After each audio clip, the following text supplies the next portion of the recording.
zemí, tak se na to můžeme podívat z různých aspektů. Zdravotně, kulturně, politicky, stravou, během, prostě pohybem, kulturnou gramotností a tak dále. Takže z toho důvodu jsme si mysleli, že bylo dobrým nápadem, kdyby jsme si pozvali všechny tady aktéry a kdybychom si vyposlechli, co si vlastně oni myslí o těch vlastních oblastech, které oni jsou experti. Ne náhodou byly vybrány tyto obory, neboť otázka je, jestli Česko je zdravou zemí, je otázkou komplexní společnosti, moderní současné jsou prostě komplexní společnosti složité a všechny ty systémy fungují nějakým propojeně. Já bych prosil na začátku, pane Pechu, jestli by si vzal svých 5 minut a řekl nám něco o pohledu zdravotní pojištění.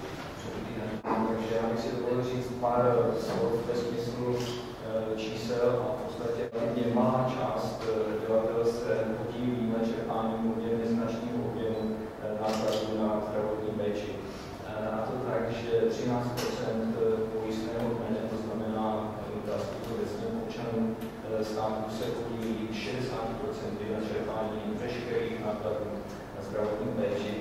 Počet chronicky nemocných pacientů, respektive pacientů, kteří jsou již na nějakou diagnózu léčení, myslím úplně na všechny, je na úrovni 20% a pacienti s nadváhou či obezitou se v rámci toho celého vzoru jsou zastoupeni asi 21%, což pravděpodobně dává obrázek o tom, jak je to rozloženo v populaci jako takové.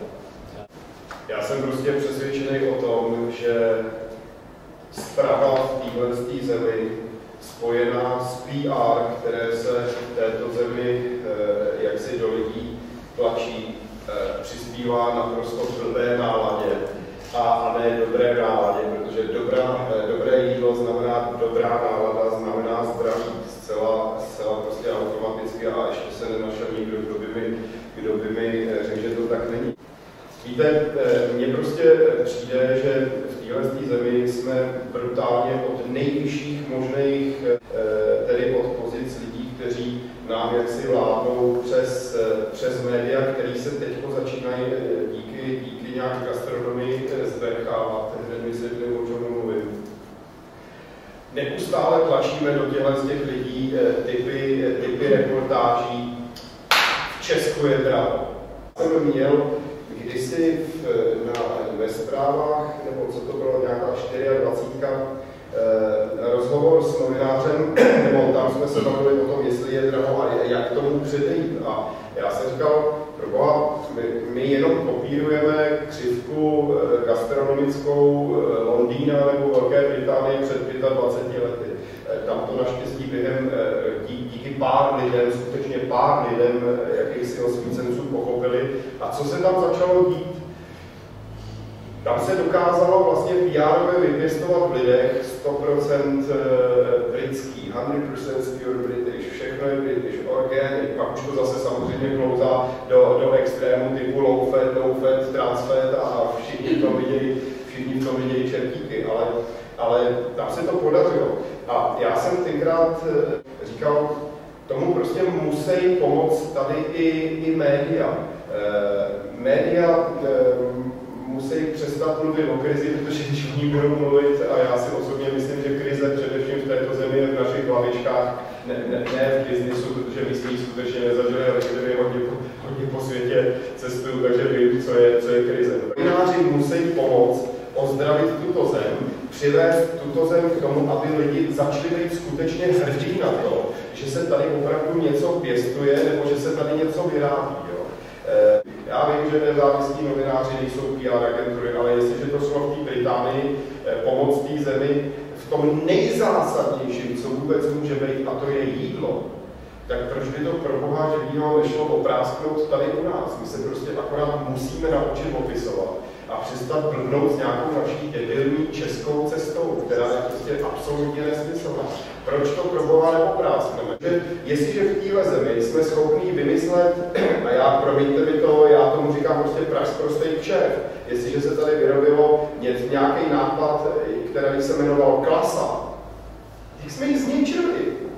Jo?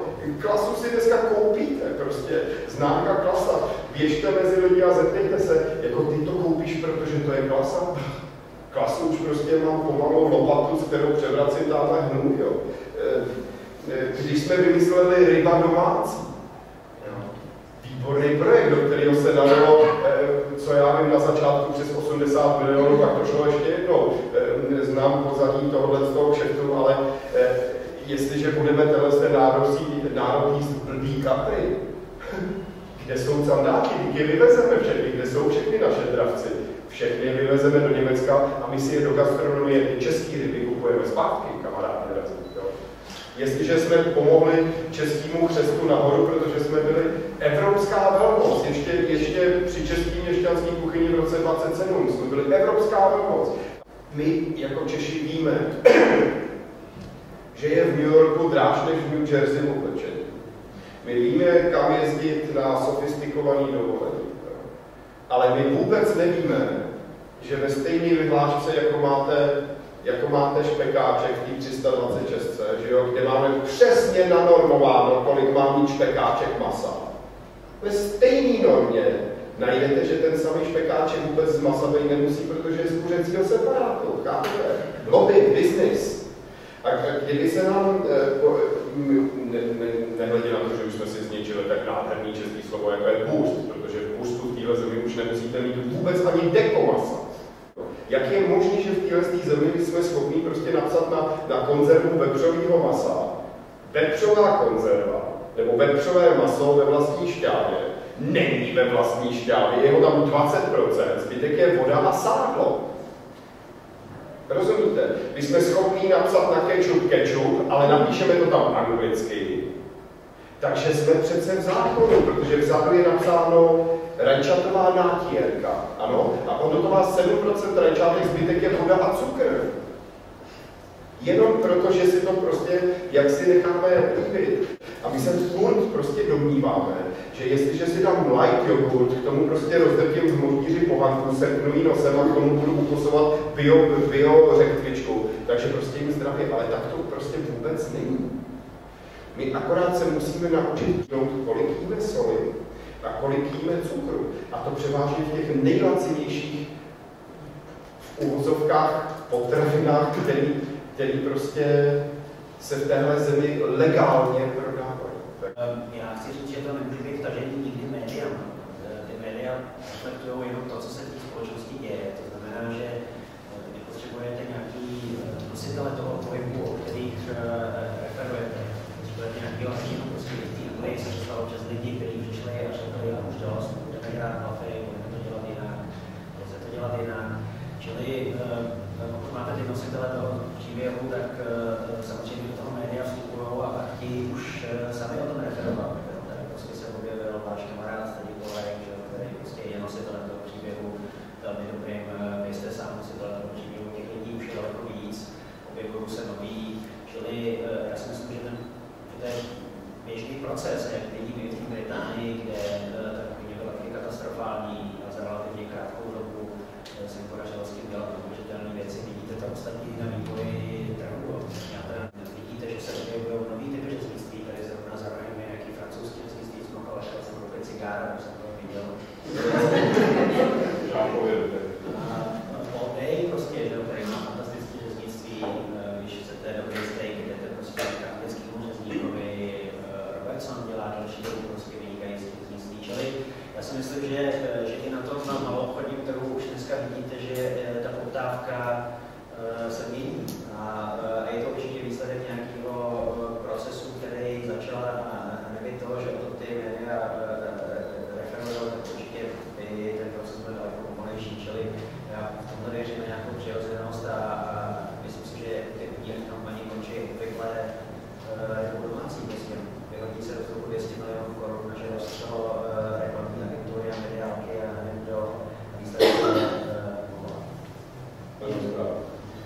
Jenom doplňující, jestli máš teda pocit, že říkáš, že lidé nereflektují, to znamená, že se objeví něco takového fenomén, jak o tom informovat, a jsou schopni prostě to fakt celou plošně rozšířit tak, že ty lidi si o tom začnou bavit, že se to nějakým způsobem. A sama média taky neměla mít odpovědnost tohle typu, jako to bylo velmi. To je těžký strašně, prostě já rád dělám rozhovor s Polem Dayem prostě do Reflexu naše stránek, což jsme tam měli někdy, já nevím, před půl rokem nebo kdy. protože ten člověk má co říct, rozumí tomu masu, mluví o něm úplně jinak, když o něm bude mluvit tady prostě řezník z Starovesáku, když tak asi ne. Ale jako, my si to nejvíc utáte z prstu, potřebujeme někoho, kdo to vypovídá, kdo je tím zajímavým člověkem, který upoutá pozornost, čili jako bez toho, aniž by se to dělo, tak vlastně nemáte o čem referovat. Já nemůžu prostě referovat o tom, že někdo se snaží něco dělat s tím, jak víme, a přitom ten člověk neexistuje. Tak my přitvrdíme. Možná, že teď je čas na nějaký širší kulturní pohled a pohled politický, tak možná by začal být pan Korník. Myslím, že se pohybuje v kulturní oblasti, že něco takového jako zdravá společnost, ta otázka potom vůbec, jak by měla fungovat, by měla vypadat. Jsem se spíš připravoval, nebo o čem jsem uvažoval, vůbec pojem zdraví, protože to je termín, který tady všichni používáme v zásadě nějak samozřejmě, ale on úplně samozřejmě není a z mé strany je to pohyb v nějakém prostoru plným metafor. Je to absence nemoci nebo absence nějakého špatného stavu s tím, že pozitivně to definovat, nebo je to vlastně nějaký funkcionalistický model definice, kdy zdravím definovaný jako schopnost vyrovnat se s denními aktivitami, což je zase jako velmi vágní definice, nebo pozitivní definice, kde je to nějaký stav fyzické, psychické, sociální a estetické pohody, což je ten idealistický model definice. Když ale se vezmeme tu jednu negativní, funkcionální a pozitivní definici, tak asi ve všech těch třech rovinách si můžeme odpovědět, že vlastně kultura není úplně zdravá. Protože má nějaké nemoci, není schopná vyrovnat se s denními aktivitami a už vůbec jako se neocitá v nějakým stavu všeobecný pohody. A asi to souvisí potom, když se mluví o politice s těma dalšíma aspektama, kterých společnost funguje. Takže to jsou vlastně ty základní problémy. Není tady to, co si myslím, že ještě se vyhlašuje v poslední době, je, že vlastně se odchází od politické odpovědnosti za stanovování určitých cílů. Ty cíle jsou prostě definované nominalisticky, byrokraticky, administrativně, negativně, ale ne pozitivně. A pokud po mně, jako po člověku, který odpovídá za určitou kulturní instituci, chce stát, abych šetřil, abych nakládal prostředky efektivně, používal elektronický nástroj, který v zásadě jako který má dosahu vyšší cenu a nepovídá tomu instituce, tak já tomu rozumím, na tom je nějaký společenský konsenzus, ale ten stát jako vůbec neví, co vlastně ode mě chce. Kromě toho, že mám šetřit, že mám prostě používat nějaký nástroje, že se mám řídit nějakýma pravidlama, které jsou občasy spolu s určitýma zákonama nebo dokonce s ústavou. A to vše za pochodu po 22 letech, kdy v zásadě neproběhla žádná transformace toho jednoho kvality života. Na druhé straně ale má jako úplně stejně funkci kritickou, má zabrhávat některý Myslíš, že tady vlastně to současný dění první diagnostika nebo to reflektuje právě to nemoc společnosti docela Já si myslím, že jo, jenom že tam je jiný problém, že se to zamotává samo po sebe, že se to vlastně hraje naprosto logicky, protože je to komunita, je to prostě svět sám pro sebe a ty odkazy nebo to fungování vlastně je uzavřený v určitý nějaký krabičce, že jo, kde se to tak šmejdí, ale od toho je potom, jako řekněme, ta veřejná instituce, která vlastně je mediátorem, zprostředkovatelem, který umožňuje komunikovat jako širšímu celku té společnosti s něčím, co má určitý specifický vlastně význam a asi komerční galerie nebo poulice jako nemůžu chtít, aby se nějakým způsobem pohlíželi na nějaký potenciální obyvatele nebo lidi, které musí v důsledku využít to určení. Ale ta sféra toho mediace, ta je klíčová. To je věc nějaký veřejné debaty, to je věc vlastně nějakého konsenzu, nějakého srozumění, ale diskuze o tom v podstatě se nevede vždycky se jako, já myslím, že si dám pocit, že jsou nás jako strašně rychle volno. Jsme jako hrozně rychlí, jsme fakt jako hrozně rychlí a za 3 měsíce jako jsme ještě rychlejší. A pokud můžu srovnat jako to, co bylo před 8, 9, 10 rokama, já jsem vstupoval vlastně do státních služeb, s tím, co je tam teďka, vlastně na stejné pozici, tak ten prostor pro to, čím se zaklíná liberálně konzervativní, já jsem jako klasický liberál, jako individualismus, odpovědnost, všechno zmizelo, teďka já mám všechno jako tabulky, nikdo se neptá, prostě já odpovídá těm stupněm datů, jak je definovaný ten výkon, ne, to se prostě jenom prostě to, co se stěžujeme na Evropskou unii, že funguje v nějakých normách, tak to sami si děláme sami, jako úplně jiným způsobem a my naplňujeme ty normy v Mozance, stejně jako v tom muzeu, prostě tu normu naplníme. Jenomže ten obsah jako nějak neodpovídá tomu, co v zásadě o zdraví potřebuje. Takže to je pro mě klíčová debata, která souvisí se zdravím, která souvisí s tím, jak budeme učit diagnostikovaní diabetiky, zacházet se svým tělem, tak jako je to norma, kterou já potřebuji, aby kladla veřejnost, ale i politici konec konců, jako na instituce, které vlastně jsou součástí toho výkonu, ale tam není žádný. Já jsem často osočovaný z toho, že prostě chci po státu nebo po ministerstvu nebo nějaký zadání. Kdo jiný ho má dát? Já si můžu dát jako v rámci nějakých pravidel, pokud řeknu, tady jsou jenom pravidla, a vlastně to říká, jak chcete, tady máte veřejné peníze, tak já si to zadání sám dám. A můžeme pak tady zvláštním způsobem konkurovat, ale nemyslím si, že jsme v situaci, kdy tenhle ten pseudovolnej trh tady fakticky existuje. Tak se ptám vaše lidé, jestli to slovo zdraví může být nějaký centrum politiky nebo řekněme ministerství, kde to politika mohla vyrůstat, jestli to je vůbec možné. Ne, tak já si myslím, ještě jednou dobrý den, já si myslím, že to určitě možný je, protože my často zužujeme politiku jenom na nějaké technicistní procesy, které se v té společnosti odehrávají, ale politika to je vlastně způsob přijímání nebo dosahování těch rozhodnutí, to znamená ta debata, která se má odehrávat předtím, než se k nějakému závěru jde.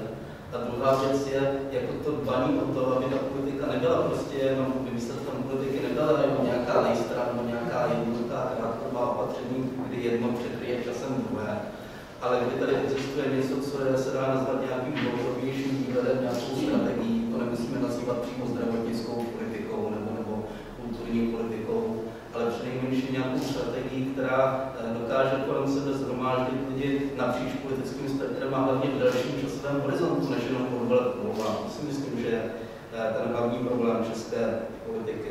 Já když jsem uvažoval tady o vlastně smyslu nebo názvu toho semináře, tak mě napadly dva slogany, s nimiž se dá k tomu přistupovat z jednoho nebo z druhého konce. Dá se říct ve zdravém těle zdravý duch. To znamená, že když budeme všichni zdraví, budeme žít zdravě, budeme se zdravě stravovat, budeme chodit k lékařům, budeme mít víc času na to, abychom se také věnovali zdraví té společnosti nebo stavu té společnosti, stavu politiky. Na druhou stranu mě napadl slogan, kam nechodí slunce, chodí lékař a bohužel v té české společnosti to slunce chybí do značné míry. To jsou ty blbé nálady, které se nám tady pravidelně opakují, často ještě přifukované politiky, analytiky, novináři vlastně v pravidelných periodách, takže nakonec to končí tak, jak jsem si přečetl včerejším průzkumu z Tevu, že opět 92% lidí je nespokojených s politickou situací, jenom 8% spokojených, přičemž ta nespokojenost jde vlastně napříč generacemi, napříč sociálními kategoriemi, napříč voličskými preferencemi a podobně. Já mám takový dojem, že před těmi 23 lety jsme si mysleli, že když se tady něco odcinká klíčema, takže to bude stačit a ono se to nějak změní, ono něco přijde. Že ono to něco nepřijde samo od sebe. Mám dojem, že tady ta česká společnost rezignovala nejenom na starost o svůj životní styl, o své zdraví, ale vlastně i na tu správu věcí veřejných. Že se čekalo, že teďka v tuto chvíli už se ustaví demokratické politické poměry, klasické politické struktury, politické strany a že ono se to už nějakým způsobem usadí. No, ono se to moc neusadilo, jako tady při té tendenci, že jednou maximálně za 4 roky půjdeme do volbám, tam si to obnovíme. Často nás k tomu taky politici tak nabádali, že není potřeba dělat žádná občanská sepětí, žádná občanská hnutí, iniciativy, že přece je důležité hlavně vliv ty politické strany. Ukazuje se, že to nestačí, protože jestli je něco nezdravé v té společnosti, tak je to především ten stranický systém. Kdy politické strany mají zatraceně málo členů, mění se, spíš připomínají sekty. To znamená velmi nepočetné a velmi snadno podléhající jednotlivým vlivům. Ti, kteří už v těch stranách jsou, tak často mají tendenci zaměřovat spíš intrikaření proti sobě navzájem, než čemukoliv jiné. Čím větší politická strana, člověk by řekl, že by to mělo být dobře proveditelné, ale není to tak. Když se podíváte na to, jakých členů se ty politické strany skládají, tak je to velmi jednoduché. Stačí, abyste se domluvili s nějakým místním lokálním podnikatelem, ten nám dal do politické strany svoje zaměstnance, případně aby když měl nějaké prostředky, nějakou 100 korun na důchodce, studenty, maminky na mateřské, bezdomovce, kteří přijdou na schůzi, se odhlasují, podpoří nějaké zvolené vedení, nějaké usnesení. No a ta politická strana už potom tady z těchto kořenů vyrůstá a jede a pokračuje dál. To znamená, že je velmi náchylná podléhat těm, jak se říká, motrovským zájmům, motrovským skupinám. Má tendenci tady toto přenášet do toho legislativního procesu, to znamená do parlamentu, především do poslanecké sněmovny. Nejde o to, že se v parlamentu válčí, že se válcuje většinou, tak to už často k tomu tak jako bývá, už často souvisí s toho demokratického soukolí, byť u nás je to možná ještě o poznání brutálnější než v těch zavedných zemích. Ale ten problém je, jakým způsobem vlastně vzniká ten produkt výstavby, který má mít parlament na starosti, to znamená zákony. Chaoticky, nekoncepčně, formou, abych se držel tady těch metafor, jakési salámové techniky, pozměňovací návrhy zákonů, které jsou často naprosto nekompatibilní s tím zbytkem, s tím jádrem toho zákona, často jdou proti jeho duchu, často se ho netýkají, často reprezentují spíš než nějaký veřejný nebo společenský zájem, nebo zájem nějakých lobistických skupin. A myslím si, že tady toto je věc třeba, o které politici vědí, často o ní velmi rádi hovoří, ale velmi málo s tím dělají, protože kromě toho, že velké strany se často stávají jaksi převodním pákou nejrůznějších lobistických skupin, tak úplně ideální situace tady pro tyto zákulisní hráče jsou ty, kdy je parlament plný tzv. Nezařazených poslanců. Protože ten nezařazený poslanec to může naprosto neřízená střela, to si nikdo ani nemůže už pozvat na kobereček, to znamená, že ten díky zákonodárné iniciativě každého jediného poslance z těch 200 může do zákonů propašovat všechny pozornosti z kolegů, kteří jsou velmi nepozorní často, prakticky ledacos. Takže podle toho také vypadá ta výsledná legislativa. Takže já jenom jsem chtěl naznačit, že vlastně tady ta absence nějakých zdravých mechanismů, ta vlastně se prolíná celým tím českým stranickým, politickým, dokonce ústavním systémem. Jakým způsobem teda docílit toho, aby ten mechanismus nějak zadořil, aby vytvářel ty strategie moderních lidí? Aby vytvářel třeba řekněme nějaký plán, jako se tady snažíme zdravé Českou vytvořit vlastně paralelně, nebo pro ty politiky, nebo nějakou vizi do budoucna, jak to teda změní ten systém, aby byla produktivní, aby z ní opravdu vypadávaly ty strategie, které nám chybí. Tak, univerzální recept nemám, ale chtěl jsem zmínit právě, jsem se k tomu přiblížil 4 cesty nebo 4 způsoby řešení, o nich v současnosti se uvažuje, nebo které se nějakou shodou okolností ocitají na stole. 2 z nich jsou velmi populární v současnosti. Za prvé, dejme moc manažerům, nechme to všechno na manažerech, tak prostě návládnou manažeři. No a je to velmi jednoduché, je to pohodlné, má to trošku odpovídá tomu, protože vlastně my se nemusíme nic starat, oni to za nás dělají manažeři. Ten druhý způsob, který často v té společnosti zaznívá, je vyžeňme ty, co tam jsou, navolme ty nejlepší z nás, zavádne obecné dobro. Nechci to příliš karikovat, ale to je ta představa, která se v současnosti hodně stělesňuje do postavy pana Karla Janečka. Pozitivní hlasy, negativní reforma volebního systému. No jo, ale tak jako nemáme jistotu. Pořád vybíráme z jednoho okruhu lidí, tak tady žádní mimozemšťani nepřistanou. Když ty jsou v tuto chvíli, řekněme, divní, tak budou divní, když zavedeme jiný volební systém a není jistota, že to bude fungovat jinak nebo lépe. Ta třetí cesta, která se také projevuje částečně tím, jak se posilují jakoby ty radikální tendence ve společnosti, je spolehněme se na stát, zkusme dát víc prostoru těm politickým proudům nebo stranám, které hlásají paternalismus. No, jako já sám jsem zastánce efektivního státu, silného státu a sociálního státu. Ovšem, ta představa, že to vyřeší ten stát a občané se povezou, tak to si myslím, že ta taky není zrovna dvakrát šťastná a myslím si, že i ty výsledky voleb, třeba teďka z těch podzimních krajských volebních klání, tak jak se veřejnosti celkem dobře reflektuje, takže můžou ukázat, že ten problém, nebo to řešení toho problému není v tom, že se vymění jedna politická strana za druhou, že pravici vystřídá levice nebo podobně. Takže ta čtvrtá cesta, ale já budu při tom receptu hodně obecný, je prostě občanská aktivita na milion různých způsobů. Otevírání se politických stran, vstupování do politických stran, nejenom formou členství. Jsou tady takové věci jako otevřené primárky, když ty politické strany vybírají své kandidáty, kluby příznivců, sympatizantů těch politických stran, kteří mají tendenci ty politické strany nějakým způsobem ovlivňovat. Souvisí to s posilováním voleb preferenčních hlasů při těch nejrůznějších volbách, které jsou u nás konány tím poměrným volebním systémem, nebo třeba i zavádění určitých prvků toho systému většinového. Někteří občanští aktivisté hovoří, a tak mi to nepřijde úplně jako hloupé, o něčem, co by se dalo nazvat občanskou tripartitou. To znamená o prostředí, kde dokáží spolupracovat politici, kteří o to budou stát, lidé z nejrůznějších oborů, které bychom mohli označit za experty, a občané, občanská sdružení, prostě ti, kteří tlačí na změnu té politiky ze spodu. No a myslím si, že v takovém prostředí například by se dala otevírat témata, která by mohla být přesahovat, jako je třeba školství.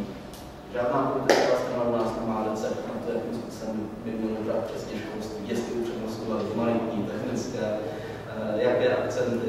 Něco podobného se týká zdravotnictví. Prostě existuje celá šíře problémů, kde by bylo prostě možné moderovat debatu, do které by prostě byly politici vtaženi ve svém vlastním zájmu, protože konec konců některé věci se dělají, protože jsou správné, některé věci se dělají proto, že jsou výhodné. A ta témata, která byla nastíněna tady, to znamená zdravotnictví, nebo dejme tomu zemědělství, potravinářství, zdravá výživa, tak to jsou přece politická témata, která mají svůj odborný rozměr, ale i svůj občanský rozměr. To znamená podpora regionálního, lokálního zemědělství, produkce potravin, to jsou všechno věci, které lidi můžou zajímat a jinak můžou mít příznivý dopad na jejich peněženku. Podstatné je umět vtáhnout politiky nebo politické strany tady do této debaty, ale jakým způsobem to udělat, jestli čekat, až ta nedůvěra v politický systém a politické strany bude 100% a pak se něco stane, ale já si nemohu představit, co. A doufat, že politici zmouří do té doby, nevím, co z toho je reálnější. Já sám vždycky radím, do těch stran, pracujte se na ně, pomínejte své poslance, pomínejte své senátory. Vím, že je to málo, ale přinejmenším v té regionální novině, a vidíme, že je tady celá spousta nových občanských sdružení, probíhají demonstrace, probíhají protesty, je jedno proti čemu, ale je vidět, že lidé se dokážou v určitých okamžicích spojit, tak prostě využít tady tohoto potenciálu, když se tady nastaví nějaká situace velmi příznivá, protože přišel autoritář zprava nebo zlava a celý ten politický systém po 23 nebo více letech převrátil. To poslední číslo Česká republika je přes 800 000 zaměstnanců pro s tím, že před 30 lety zhruba, 1975, jich bylo asi něco 200-250 tisíc, takže násobné zvýšení.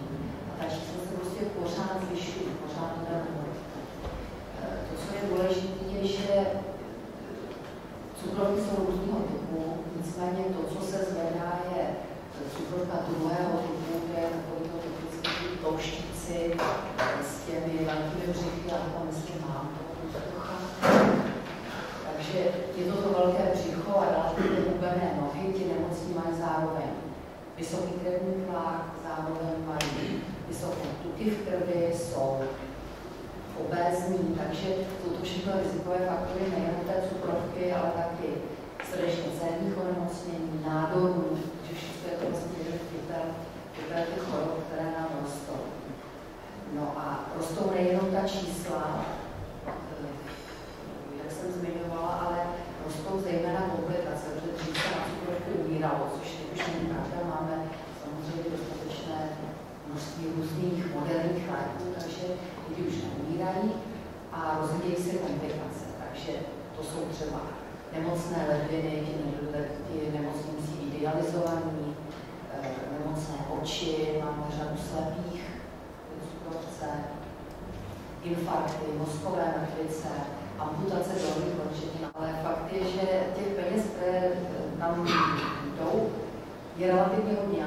Jdou někam prostě špatným směrem, takže my teď víme, že 2/3 vlastně jde na péči o komplikace, takže 800 000 třeba stojí dialýza za rok, roční amputace 200 000, a prostě ty čísla jsou takhle strašně vysoké, ale je to vlastně, my tam vyhasíme někde ten oheň, kde už je strašně pozdě. Takže to, co my bychom měli udělat, je zaprvé zabránit tomu, aby vůbec ta cukrovka vznikla, ty možnosti jsou. Prostě my víme, že to je možné těma jednoduchýma opatřeníma, jako je hmotnostní redukce, třeba jenom 5% hmotnostní redukce, to je 100 kg člověk zhubne 5 kg a sníží se riziko o 30%, že dostane cukrovku. Stejně tak 30 minut denně pohybu kůze a zase 30%.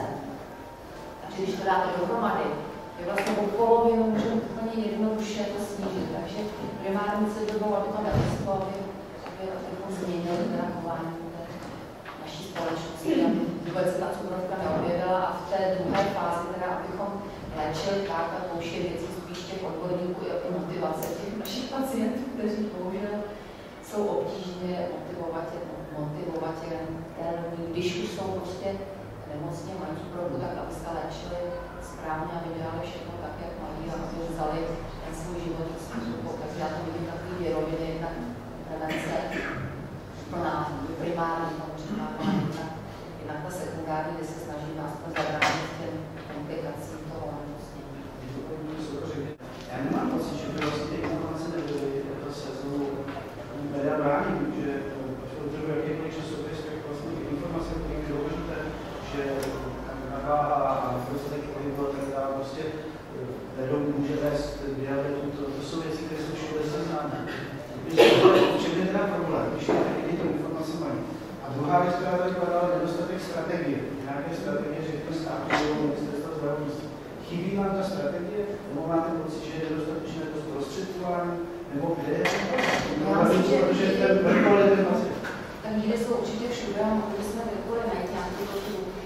Já si ale myslím, že tam stejně jako je ta pozitivní informace, že v médiích jsou tyhle ty informace a tak dále, ale tam je řada takové těch balastních informací, takže já narážím na naprostou neregulaci třeba reklam v televizích, v rádiu, tam prostě já bych napařila strašně velké částky na to, aby ti, kdo inzerují, pokud inzerují něco, co víme, že není zdravé, že jo, tak prostě ať se to teda pořádně zaplatí, aby omezený čas a tak dále, prostě je řada těch blokujících strategií.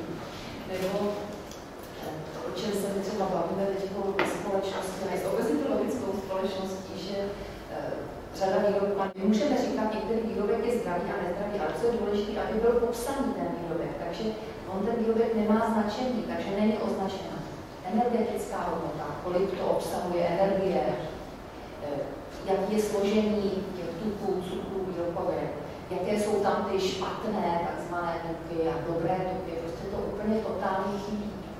Jediné, co máme, že se na výrobcích vyskytuje diapotravina nebo zdravé pro diabetiky, nebo tyhle ty totální nesmysly, které my se snažíme odbourat, ale prostě není boha, protože zatím má možnost ta firma si tu reklamu zaplatit a nikdo mu nezabrání v tom, aby to neudělal. No, to je prostě, jak kdybyste mi paní profesor tomu dala duše, protože to je přesně ono to, co asi vlastně teď všichni tady popisujeme, že tady zásadně, primárně v téhle zemi vítězí business nebo lobbying nad etikou. Jo. Jestliže vy hovoříte, nebo to, co jste teď řekla, já jenom doplním, v této zemi je 306 gastronomických škol, 306. Žák prvního ročníku jdoucího na kuchaře nebo na vařečku, chcete-li, má svoji první učebnici, kterou si koupí, učebnici technologie, protkanou celostránkovýma barevnýma reklamama. Nevíš si rady? Jsme tady pro tebe, tvoje catering. Rozumíte? My už ty děti učíme práškovat pěkně od malička, jo? Čili hlava 22, naprosto. Lobby vítězí nad etikou. Jste říkala, že jsou lidé odpovědní čím dál méně. To já si myslím, že je naprosto klíčová věta, protože to všechno fakt vychází z těch lidí. Takže si prostě běhají na Vánoce tudy reklam na Coca-Colu, moje dítě prostě ve svých 5 letech nikdy nemělo Coca-Colu v kuse, protože mi ji prostě nedám.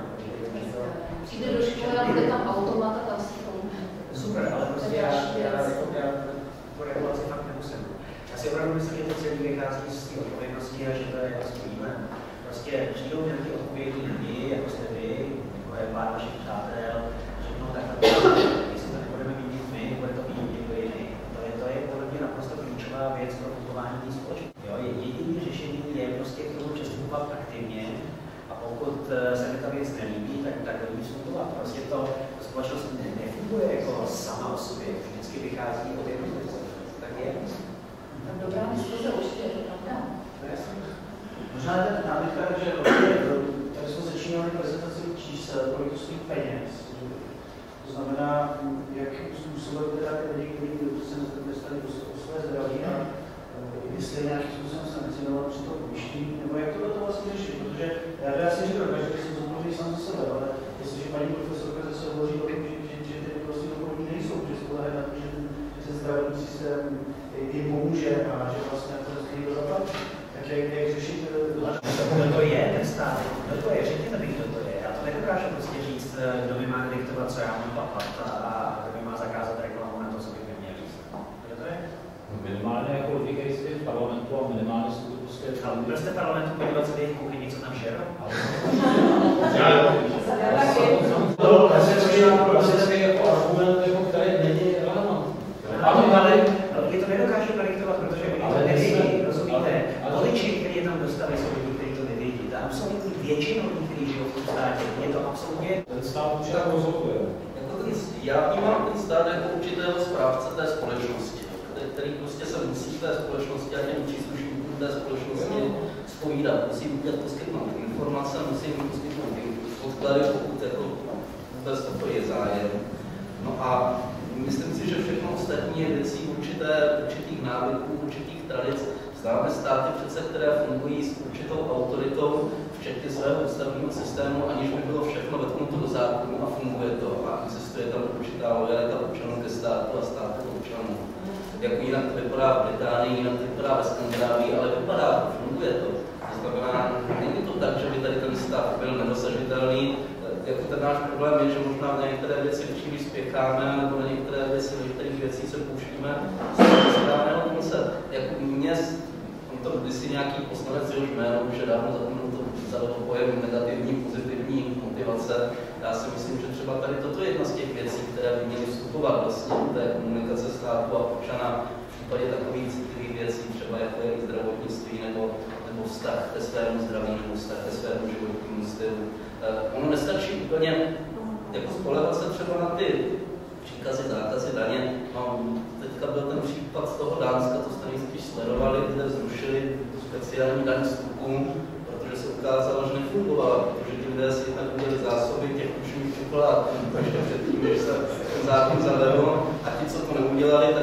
nakupovat ty tučné čokolády do sousedních zemí a myslím si, že třeba tady ta česká společnost je typická, že lidé velmi rádi vědou do toho Polska nebo do toho Německa nebo tam, kde se dá, pak přivezou ta plná auta.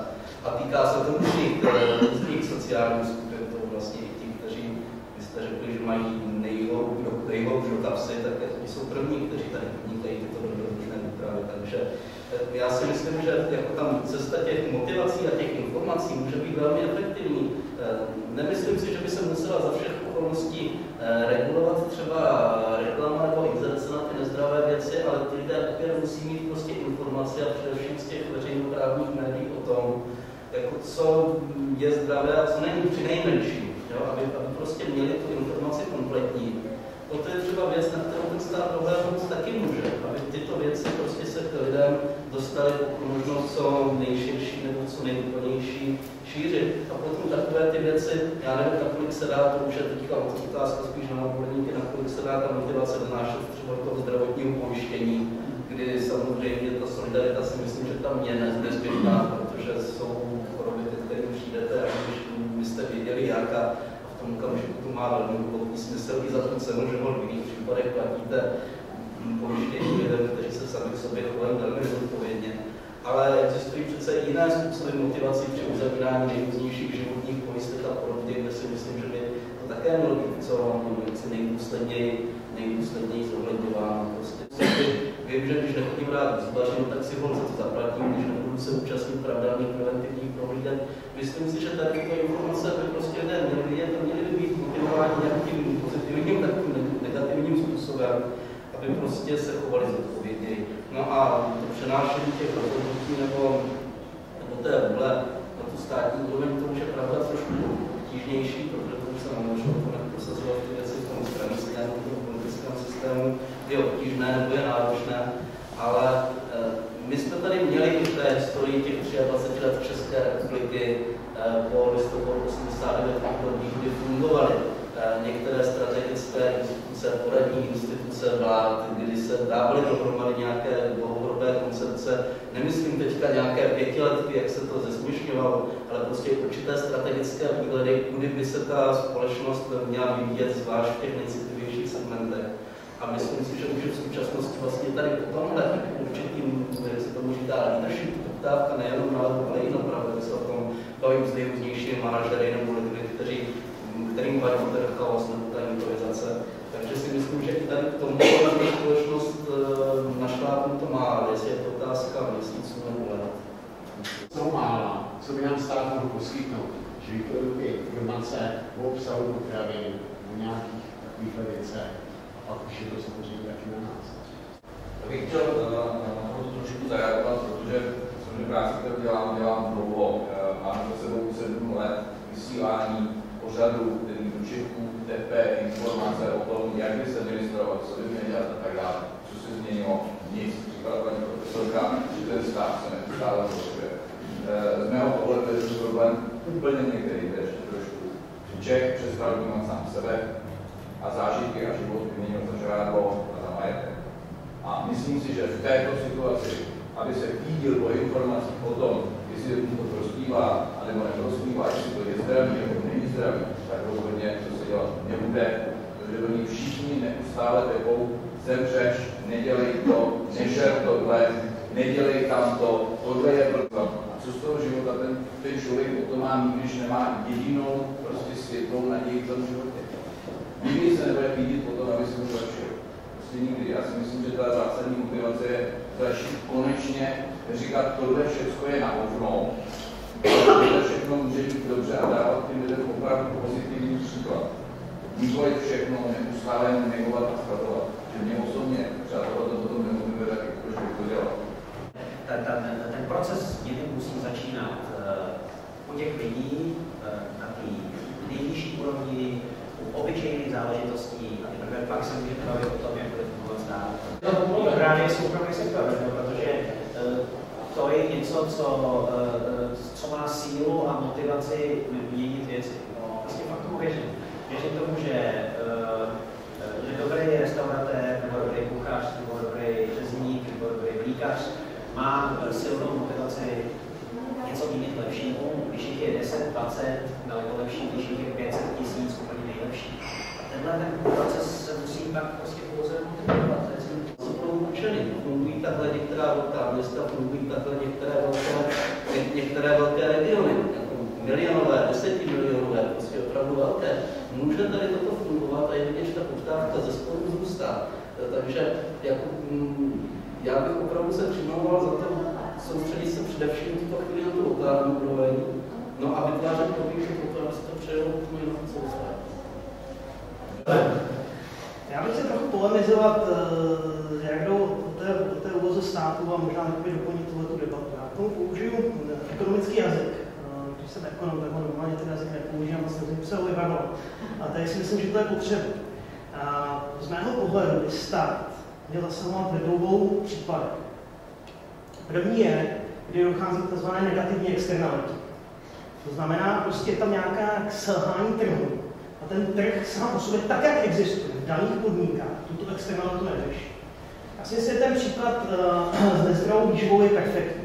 Protože tady jsou jasné kauzality, že špatná výživa rovná se nemoci, rovná se náklady. Ale ty náklady nenesou ti, kteří je způsobili. To znamená, buď to ty výrobci, kteří z toho mají zisk, nebo ti občané, kteří to snědli. Ale neseme ho všichni, protože to není pojištění, ale je to daň, dá se říct, z jiného pohledu, čím je u nás a vlastně v celém vyspělém světě, kromě do jisté míry Spojených států, placená zdravotní péče. Takže když ta externalita chci, aby tam byl zásah státu. V tomto případě je úplně jasné prostě zvažovat konkrétní daně, eventuálně zákaz reklamy, stejně jako na tabákové výrobky a tak dále, protože ta negativní externalita tady prokazatelně existuje. Tak to je první případ. Druhý případ, a který je ještě pro mě možná důležitější, protože jsem rozběral, ten druhý případ je, abych měl dostatek informací, abych se mohl svobodně rozhodovat. A zase u toho jídla mi to přijde, že to je symptomatické. Já prostě, když si to koupím, já to nevím, co v tom je. Takže prostě tady žádám stát, aby zasáhl a někoho přinutil, kdo mi to jídlo prostě dává do ruky. Abych já mohl udělat to svobodné rozhodnutí, abych věděl. Sám si zjistím, že například cukr není úplně ideální a není ideální pro mé děti, tak se budu snažit vyvarovat. Ale když to chci udělat, tak musím dostatek informací, abych věděl, v kterých potravinách je, nebo ne. Tak. Teďka je přijde docela zajímavá ta diskuze, protože členské státy Evropské unie, včetně Evropského parlamentu, oni přijali nařízení o povinném označování potravin. A teďka v rámci toho nařízení budou všechny ty věci, co zmiňovala paní profesorka. To znamená nutriční hodnota, složení z hlediska tuků, nasycených tuků, sacharidy rozdělené na cukry a sůl. Tyhle ty věci tam budou a protože to nařízení, tak to bude přímo vykonatelné v celé Evropské unii. Mně přijde docela zajímavé, že nikdo toho nezmíní, ani jako vlastně to nesleduje. Řekněme, jsme tady lidé, kteří se tomu chceme věnovat.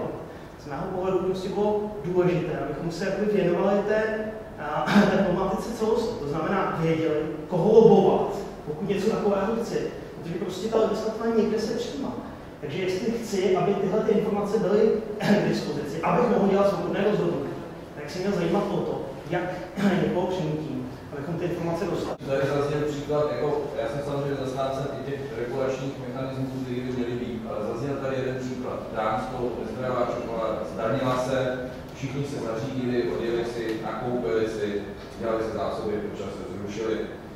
Jeden kamarád dělal pokus, která perníky, obarvil část perníku syntetickou, výraznou barvou, označil, že tyto barviva jsou alergeny a můžou způsobit hyperaktivitu u dětí stejně tak, jako jsou označené cigarety.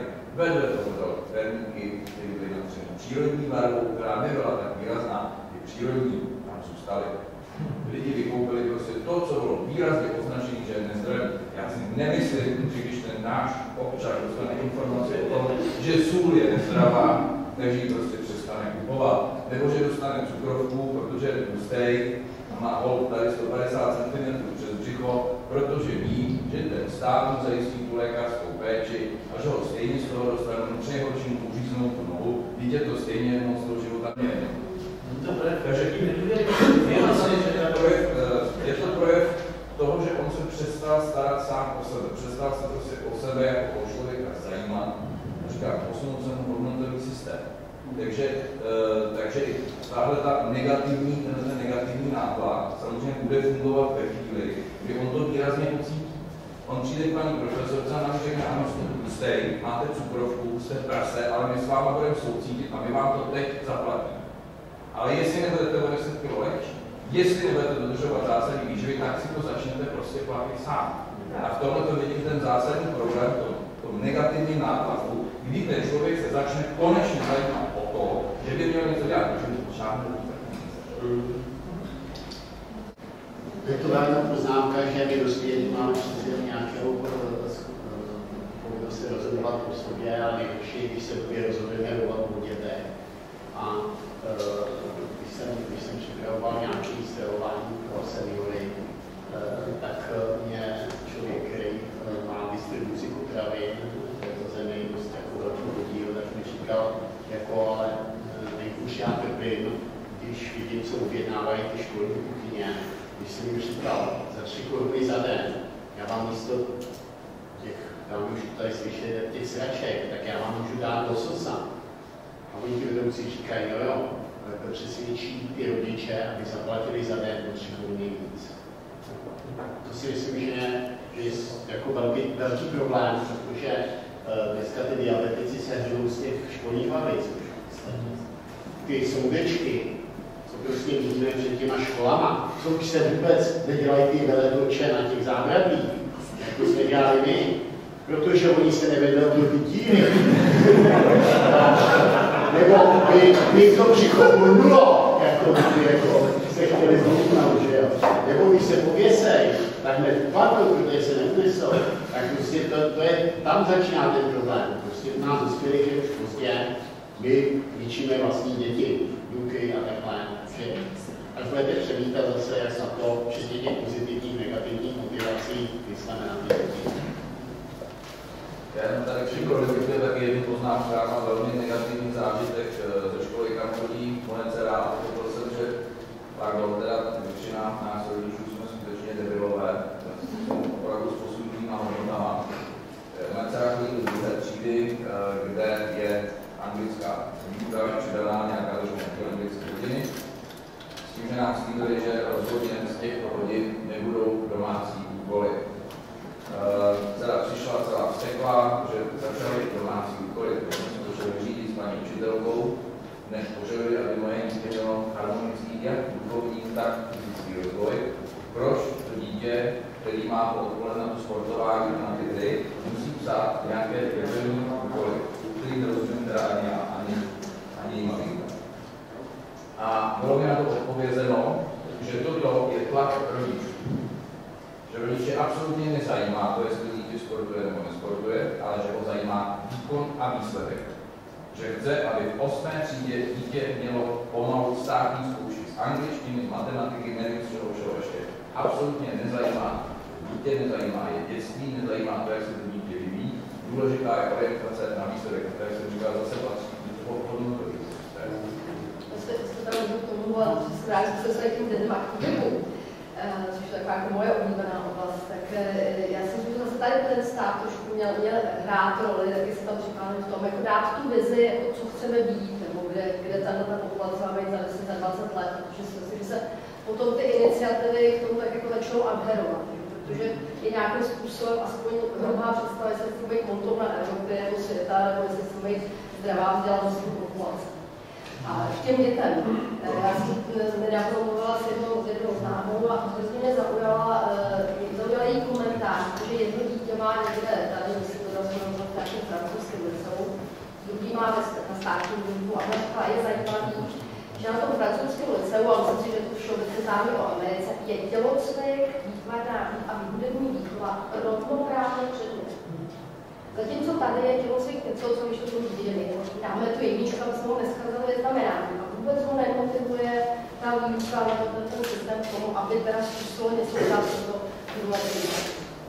Takže si myslím, že to začíná opravdu těch školách. A tady je určitě třeba smysl se ministerstvo školství, aby malinko tlačili tímhle změnu. Čiže no, já si to dopak myslím, že ministerstvo školství a máme jako je vůbec normální firma, která